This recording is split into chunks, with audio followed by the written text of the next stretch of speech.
ಹೊನ್ನಾವರ ತಾಲೂಕಿನ ಕೊಂಡಾಕುಳಿಯಲ್ಲಿ ಮಾಂಸಕ್ಕಾಗಿ ಗರ್ಭಿಣಿ ಗೋವಿನ ಭೀಕರ ಹತ್ಯೆ ಪ್ರಕರಣಕ್ಕೆ ಸಂಬಂಧಿಸಿದಂತೆ ಜಿಲ್ಲಾ ಪೊಲೀಸ್ ವರಿಷ್ಠಾಧಿಕಾರಿ ಎಂ ನಾರಾಯಣ ಮಂಗಳವಾರ ಸಾಯಂಕಾಲ ಘಟನಾ ಸ್ಥಳಕ್ಕೆ ಭೇಟಿ ನೀಡಿ ಮಾಹಿತಿ ಕಲೆ ಹಾಕಿದರು. ಘಟನಾ ಸ್ಥಳಕ್ಕೆ ಭೇಟಿ ನೀಡಿದ ಉತ್ತರ ಕನ್ನಡ ಜಿಲ್ಲಾ ಪೊಲೀಸ್ ವರಿಷ್ಠಾಧಿಕಾರಿಗಳಾದ ಎಂ ನಾರಾಯಣ ಅವರು ಗೋವಿನ ಮಾಲೀಕರಾದ ಕೃಷ್ಣ ಆಚಾರ್ಯವರಿಗೆ ಸಾಂತ್ವನ ಹೇಳಿದರು. ಅಪರಾಧಿಗಳು ಯಾರೇ ಆದರೂ ಅವರನ್ನು ಬಂಧಿಸಿ ಕಾನೂನು ಪ್ರಕಾರ ಸೂಕ್ತ ಕ್ರಮ ಕೈಗೊಳ್ಳುತ್ತೇವೆ. ಗೋವು ಸಾಕುವವರ ನೋವು ಏನು ಎನ್ನುವುದು ನಮಗೂ ತಿಳಿದಿದೆ. ಈ ಪ್ರಕರಣವನ್ನು ಪೊಲೀಸ್ ಇಲಾಖೆ ಗಂಭೀರವಾಗಿ ಪರಿಗಣಿಸಿದೆ. ಎಲ್ಲ ಆಯಾಮಗಳಲ್ಲಿ ತನಿಖೆ ಕೈಗೊಳ್ಳಲಾಗಿದೆ ಎಂದರು. ಬಂದು ಇದನ್ನೆಲ್ಲ ನೋಡಿದಾಗ ಖಂಡಿತ ಇದು ಮೊದಲಿಗೆ ಯಾವುದೋ ಕಾಡು ಪಾನಿ ಈ ಥರ ಮಾಡಿರ್ಬೋದು ಅನ್ನೋ ಸುಮ್ಮನೆ ಊಹೆ ಇತ್ತು. ಬಟ್ ಘಟನೆ ನೋಡಿದ ನಂತರ ಖಂಡಿತ ಅದನ್ನು ಮಾಂಸ ಮಾರಾಟ ಮಾಡುವಂಥ ಉದ್ದೇಶದಿಂದಲೇ ಈ ಕೃತ್ಯ ಎಸಗಿದ್ದಾರೆ ಅನ್ನೋದು ನಮ್ಮ ಮೇಲ್ನೋಟಕ್ಕೆ ಪೊಲೀಸರಿಂದ ಗೊತ್ತಾಯಿತು. ಇದಾದ ನಂತರ ಅನಿಮಲ್ ಪ್ರೊಟೆಕ್ಷನ್ ಆ್ಯಕ್ಟ್ ಏನಿದೆ, ಸ್ಲಾಟರ್ ಆ್ಯಕ್ಟ್ ಏನಿದೆ, ಕ್ರೂಯಲ್ಟಿ ಅಗೇನ್ಸ್ಟ್ ಅನಿಮಲ್ಸ್ ಏನಿದೆ ಆ ಕೇಸ್ ಒಂದು, ಮತ್ತು ಕಳ್ಳತನ ಮಾಡಿದ ಒಂದು ಕೇಸ್ ಇರ್ಬೋದು, ಮತ್ತು ಕಳ್ಳತನ ಮಾಡಿದ ಮಾಲನ್ನು ಬೇರೆಯವ್ರಿಗೆ ಮಾರಿದಂಥ ಪ್ರಕರಣಗಳಲ್ಲಿ ಈಗಾಗಲೇ ಹೊನ್ನಾವರ ಪೊಲೀಸ್ ಸ್ಟೇಷನಲ್ಲಿ ನಾವು ಕೇಸನ್ನ ದಾಖಲು ಮಾಡಿ ವಿಶೇಷ ತಂಡವನ್ನು ರಚನೆ ಮಾಡಿದ್ದೀವಿ. ಈ ಘಟನೆ ನಡೆದ ನಂತರ ಇಲ್ಲಿರುವಂಥ ಸ್ಥಾನಿಕ ಎಲ್ಲ ಗ್ರಾಮ ಪಂಚಾಯತ್ ಸದಸ್ಯರಿರ್ಬೋದು, ನಾಯಕರಿರ್ಬೋದು, ಮತ್ತು ಶಾಸಕರಿರ್ಬೋದು, ಸಂಸದರಿರ್ಬೋದು, ನಮ್ಮ ಮಾನ್ಯ ಮಂತ್ರಿಗಳಿರ್ಬೋದು, ಎಲ್ಲರೂ ಸಹ ಈ ಘಟನೆಯನ್ನು ತೀವ್ರವಾಗಿ ಖಂಡನೆ ಮಾಡಿದ್ದಾರೆ. ಮಾನ್ಯ ಗೃಹ ಮಂತ್ರಿಗಳು ಮತ್ತು ನಮ್ಮ DGP ಅಂಡ್ IGP ಸಾಹೇಬರು ಮತ್ತು ನಮ್ಮ IGP ಅವರು ನಿನ್ನೆ ನಾನು ಬೆಂಗಳೂರಿಗೇ ಅವರು ಕರೆಸಿ ಈ ಥರ ಕೃತ್ಯ ನಡೀಬಾರ್ದಿತ್ತು, ಯಾರು ಇದನ್ನು ಮಾಡಿದ್ದಾರೆ ಖಂಡಿತ ಅವ್ರಿಗೆ ಅವನ್ನ ಪತ್ತೆ ಹಚ್ಚಿ ಪ್ರಕರಣಕ್ಕೆ ಒಂದು ಇತಿಶ್ರೀ ಹಾಡಬೇಕು. ಈ ಥರ ಘಟನೆಗಳು ನಡೆದಂತೆ ಜನರಲ್ಲಿ ಒಂದು ವಿಶ್ವಾಸವನ್ನು ಮೂಡುವಂಥ ಕೆಲಸ ಪೊಲೀಸ್ ಮಾಡಬೇಕಂತ ನಮಗೆ ತಾಕೀತು ಮಾಡಿದ್ದಾರೆ. ನಾವು ಈ ಪ್ರಕರಣವನ್ನು ತುಂಬ ಗಂಭೀರವಾಗಿ ಪರಿಗಣಿಸಿದ್ದೀವಿ.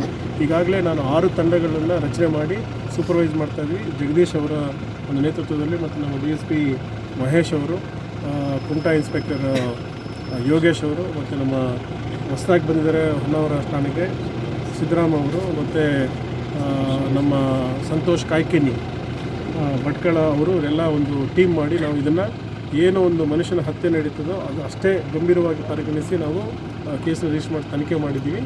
ಈ ವೇಳೆ ಮಾತನಾಡಿದ ಕೃಷ್ಣ ಆಚಾರ್ಯವರು, ನಮಗೆ ನ್ಯಾಯ ಸಿಗಬೇಕು, ಇಂತಹ ಘಟನೆ ಮತ್ತೆ ಮರುಕಳಿಸದಂತೆ ಆರೋಪಿಗಳಿಗೆ ತಕ್ಕ ಶಿಕ್ಷೆ ನೀಡಿ ಎಂದು ವಿನಂತಿಸಿದರು. ನಂತರ ಘಟನಾ ಸ್ಥಳ ಪರಿಶೀಲಿಸಿ ಅಣತಿ ದೂರದವರೆಗೂ ಕಾಲು ಹಾದಿಯಲ್ಲೇ ನಡೆದು ಸುತ್ತಮುತ್ತಲಿನ ವಾತಾವರಣ ವೀಕ್ಷಿಸಿ ಎಲ್ಲ ಆಯಾಮಗಳಲ್ಲಿಯೂ ತನಿಖೆ ನಡೆಸಿ ಇನ್ನೂ ಹೆಚ್ಚಿನ ಮಾಹಿತಿ ಕಲೆ ಹಾಕಲು ಸಿಬ್ಬಂದಿಗಳಿಗೆ ಸೂಚಿಸಿದರು.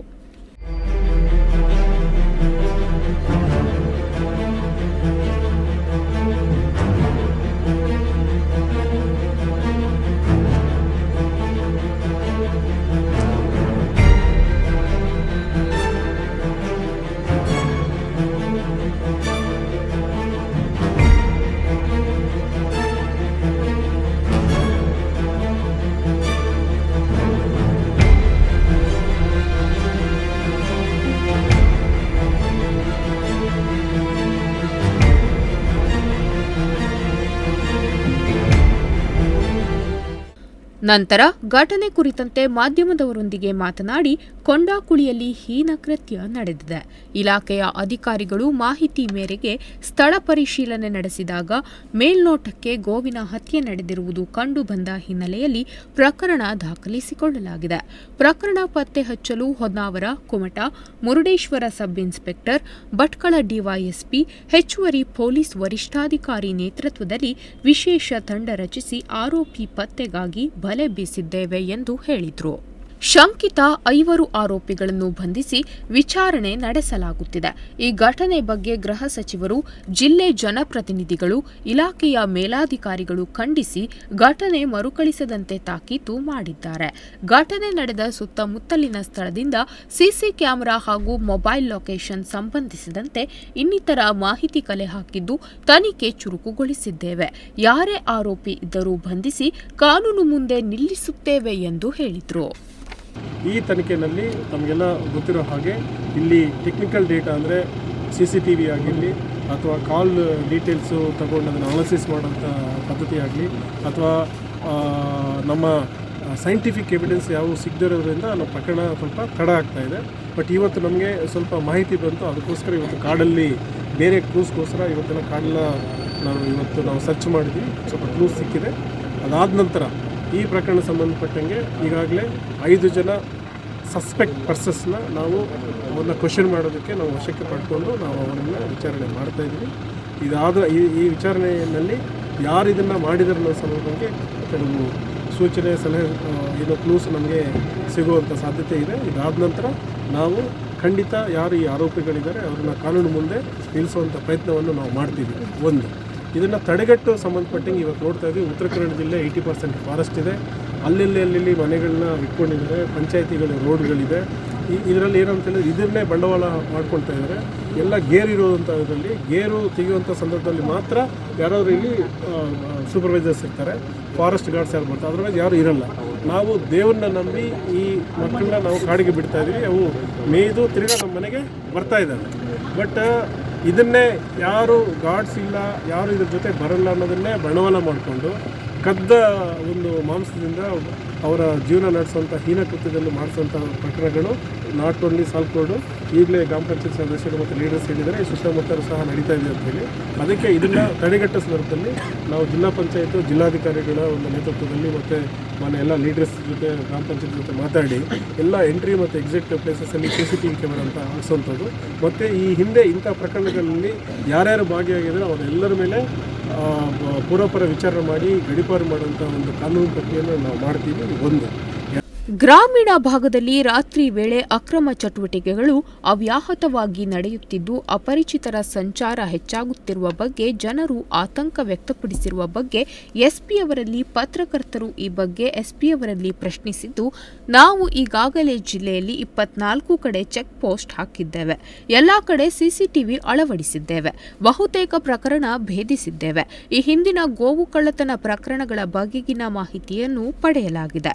ಕೆಲವೊಂದು ಪ್ರಕರಣಗಳಲ್ಲಿ ಸಾಕ್ಷ್ಯಾಧಾರಗಳ ಕೊರತೆಯಿಂದ ಆರೋಪಿಗಳು ಜಾಮೀನು ಪಡೆದು ಹೊರಬಂದು ಪುನಃ ಇಂತಹ ಚಟುವಟಿಕೆಗಳಲ್ಲಿ ನಡೆದಿರುವ ಶಂಕೆ ಇದೆ. ಈ ಪ್ರಕರಣ ಶೀಘ್ರವಾಗಿ ಭೇದಿಸುವ ಭರವಸೆ ನೀಡಿದರು. ಈ ಸಂದರ್ಭದಲ್ಲಿ ಜಿಲ್ಲಾ ಹೆಚ್ಚುವರಿ ಪೊಲೀಸ್ ವರಿಷ್ಠಾಧಿಕಾರಿ ಜಗದೀಶ್ ನಾಯ್ಕ್, ಡಿವೈಎಸ್ಪಿ ಮಹೇಶ್, ಸಿಪಿಐ ಸಿದ್ದರಾಮೇಶ್ವರ, ಇಲಾಖೆ ಸಿಬ್ಬಂದಿಗಳು ಹಾಜರಿದ್ದರು. ಇನ್ನು ಘಟನಾ ಸ್ಥಳಕ್ಕೆ ಜೆಡಿಎಸ್ ಮುಖಂಡ ಸೂರಜ್ ನಾಯ್ಕ್ ಸೋನಿ ಭೇಟಿ ನೀಡಿ ಗೋಮಾಲೀಕರೊಂದಿಗೆ ಚರ್ಚಿಸಿ ನಿಮ್ಮೊಂದಿಗೆ ನಾವಿದ್ದೇವೆ ಎಂದು ಧೈರ್ಯ ತುಂಬಿದರು. ನಂತರ ಮಾಧ್ಯಮದವರೊಂದಿಗೆ ಮಾತನಾಡಿ, ಇಲ್ಲಿ ಅಮಾನವೀಯವಾಗಿ ಗೋವಿನ ಹತ್ಯೆ ನಡೆದಿದೆ. ಇದನ್ನು ಹೊನ್ನಾವರ ಕುಮಟ ಜೆಡಿಎಸ್ ಘಟಕ ಖಂಡಿಸುತ್ತದೆ. ಸ್ಥಳಕ್ಕೆ ಎಸ್ಪಿಯವರು ಭೇಟಿ ನೀಡಿ ತನಿಖೆ ಚುರುಕುಗೊಳಿಸಿರುವುದರಿಂದ ಪ್ರಕರಣ ಸುಖಾಂತ್ಯ ಕಾಣುವ ವಿಶ್ವಾಸ ಮೂಡುತ್ತಿದೆ. ತಪ್ಪು ಯಾರೇ ಮಾಡಿದರೂ ಇಲಾಖೆ ಅಧಿಕಾರಿಗಳು ತನಿಖೆಗೊಳಪಡಿಸಿ ಶಿಕ್ಷೆ ನೀಡಬೇಕು ಎಂದು ಹೇಳಿದರು. ನಮ್ಮ ಆಚಾರ್ಯವರ ಮನೆಯಲ್ಲಿರುವಂಥ ದನ ಬಹಳ ಅಮಾನವೀಯವಾಗಿ ಅದನ್ನು ಕೊಲೆ ಮಾಡಿದ್ದಾರೆ. ಇದನ್ನು ನಾನು JDS ಪಕ್ಷದಿಂದ ನಮ್ಮ ಇಲ್ಲಿ ಹೊನ್ನಾವರ ತಾಲೂಕಾಧ್ಯಕ್ಷರಾದ TT ನಾಯ್ಕರು ಮತ್ತೆಲ್ಲ ನಮ್ಮ ಪಕ್ಷದ ಕಾರ್ಯಕರ್ತರ ಪರವಾಗಿ ನಾನು ಖಂಡಿಸ್ತೀನಿ. ಭಾಳ ಅಮಾನವೀಯ ಕೆಲಸ ಇದು. ಪೊಲೀಸ್ ಇಲಾಖೆ ನಾನು ನೋಡಿದೆ, ಈಗ SP ಬಂದಿದ್ದಾರೆ ಮತ್ತು ಅಡಿಷನಲ್ SP ಎಲ್ಲ ಬಂದಿದ್ದಾರೆ. ನಾನು ಅವರಿಗೆ ಧನ್ಯವಾದ ಹೇಳ್ತೀನಿ. ತಕ್ಷಣ ಕಾರ್ಯಾಚರಣೆ ಮಾಡ್ತಾಯಿದ್ದೀರಿ. ತಪ್ಪು ಯಾರೇ ಮಾಡಿರಲಿ ಅವ್ರಿಗೆ ಶಿಕ್ಷೆ ಕೊಡುವಂಥದ್ದು ತಾವು ಮಾಡಿ. ಮತ್ತು ಇಲ್ಲಿ ಗ್ರಾಮಸ್ಥರ ಹತ್ರ ನಾನು ಮಾತಾಡಿದಾಗ ಗೊತ್ತಾಯಿತು, ಈ ಹಿಂದೆನೂ ಸಾಕಷ್ಟು ದನಗಳು ಕಳ್ಳತನ ಆಗ್ತಾಯಿದೆ ಅಂತ. ಇದೆಲ್ಲೋ ಒಂದು ಕಡೆ ಇದಕ್ಕೊಂದು ರ್ಯಾಕೆಟ್ ಇದೆ, ಇದು ಕಡಿವಾಣ ಹಾಕಬೇಕನ್ನೋದೇ ನಮ್ಮ ಆಗ್ರಹ, JDS ಪಕ್ಷದ ಆಗ್ರಹ. ಹಾಗಾಗಿ ಅದು ಕಡಿವಾಣ ಹಾಕಬೇಕು. ಮತ್ತು ಅದಕ್ಕೆ ಯಾರ್ಯಾರು ಸೂತ್ರಧಾರಿಗಳು, ಹೇಗೆ ಈ ಹಳ್ಳಿ ಮಟ್ಟಕ್ಕೆ ಬಂದು ಒಳಗೆ ಬಂದು ಅವ್ರು ತಗೊಂಡು ಹೋಗ್ತಾರೆ ಅನ್ನೋದು ಆಶ್ಚರ್ಯ. ಅದಕ್ಕೆ ಕಡಿವಾಣ ಹಾಕೋ ರೀತಿಯಲ್ಲೇ ಅವರು ಫುಲ್ ಸರ್ವಿಲೆನ್ಸು ಮಾಡಬೇಕು ಮತ್ತು ಇನ್ವೆಸ್ಟಿಗೇಷನ್ನು, ತನಿಖೆ ಭಾಳ ಇನ್ ಡೆಪ್ತ್ ತನಿಖೆ ಆಗಬೇಕು. ಇಲ್ಲಿ ಯಾವ್ಯಾವಾಗ ಏನೇನು ನಡೀತು ಅನ್ನೋದ್ರ ಬಗ್ಗೆ ಸ್ಟಡಿ ಮಾಡಿ ಯಾರ್ಯಾರು ಈ ರ್ಯಾಕೆಟಲ್ಲಿ ಇದ್ದಾರೆ ಅನ್ನೋದು ಹೊರಗೆ ಹಾಕಬೇಕು. ಮತ್ತು ಇನ್ನು ಮುಂದೆ ಈ ರೀತಿ ಆಗದಿದ್ದಂಗೆ ಮುನ್ನೆಚ್ಚರಿಕೆ ಪೊಲೀಸ್ ಇಲಾಖೆ ರಕ್ಷಣೆ ಕೊಡುವಂಥದ್ದು, ಜೊತೆಗೆ ಜನರಿಗೂ ಮನವರಿಕೆ ಮಾಡಿಕೊಡುವಂಥದ್ದು ಮಾಡಬೇಕು ಅಂತ ನಮ್ಮ ಪಕ್ಷದಿಂದ ಒತ್ತಾಯ ಮಾಡ್ತೀವಿ. ಈ ಸಂದರ್ಭದಲ್ಲಿ ಜೆಡಿಎಸ್ ತಾಲೂಕಾಧ್ಯಕ್ಷ TT ನಾಯ್ಕ್, ಗ್ರಾಮ ಪಂಚಾಯತ್ ಸದಸ್ಯರಾದ ರಜನಿ ನಾಯ್ಕ್, HR ಗಣೇಶ್, ಸಚಿನ್ ನಾಯ್ಕ್, ಮಾಜಿ ಗ್ರಾಮ ಪಂಚಾಯತ್ ಅಧ್ಯಕ್ಷೆ ಶ್ರೀಮತಿ ಆಚಾರಿ ಮತ್ತಿತರರಿದ್ದರು. ಒಟ್ಟಾರೆ ಗರ್ಭಿಣಿ ಗೋವು ಬಿಭತ್ಸ ಹತ್ಯೆ ಪ್ರಕರಣ ಗಂಭೀರ ಸ್ವರೂಪ ಪಡೆದುಕೊಳ್ಳುತ್ತಿದ್ದು ಗೋಪ್ರೇಮಿಗಳ ರೋಷಾವೇಶಕ್ಕೆ ಕಾರಣವಾಗಿದೆ. ಹೀನ ಕೃತ್ಯ ನಡೆಸಿದ ಮಾನವ ಸ್ವರೂಪದ ವ್ಯಾಘ್ರರಿಗೆ ಕಠಿಣ ಶಿಕ್ಷೆ ಆಗಬೇಕೆನ್ನುವ ಆಗ್ರಹ ಕೇಳಿಬಂದಿದೆ. ನಾಗರಾಜು ನಾಯ್ಕ್, ನುಡಿಸಿರಿ ನ್ಯೂಸ್, ಹೊನ್ನಾವರ.